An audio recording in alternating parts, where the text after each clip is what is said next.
napapansin sa iyong mga kapaligiran.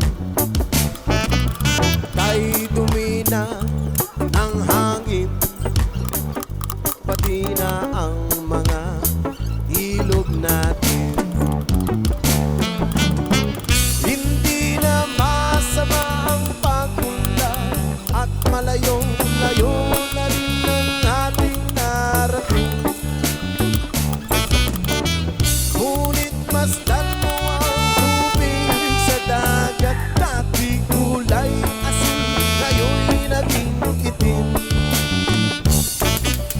Ang mga tubig ating kinalat sa hangin, sa langit, wag na nating paabutin.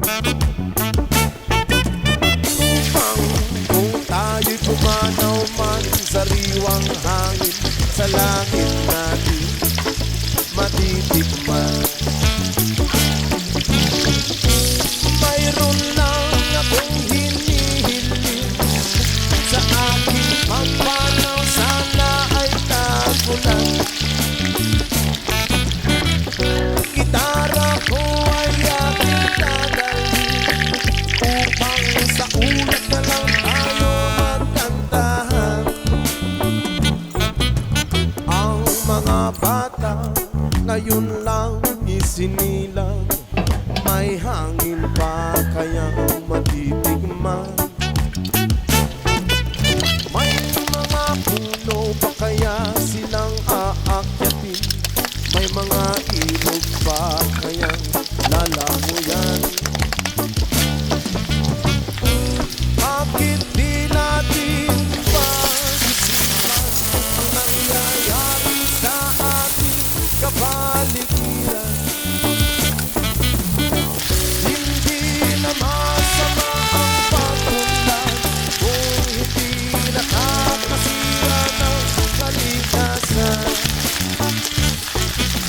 Darating ang panahon, mga ibong dala ay wala na madadapuan. Umasdan mo ang mga punong dati ay kay takad, ngayon ay namamatay dahil sa ating kalokohan. Lahat ng bagay na narito sa lupa, biyayang galing sa Diyos, kahit nung ikaw ay wala pa. Ingatan natin at huwag nang sirain pa, kapag pag kanyang binawi tayo'y mawawala na. Meron lang akong hinihiling sa aking pagpanaw, sana'y tagulan.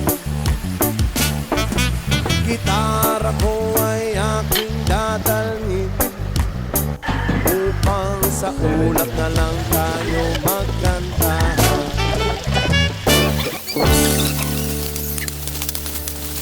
Ayaw mo ka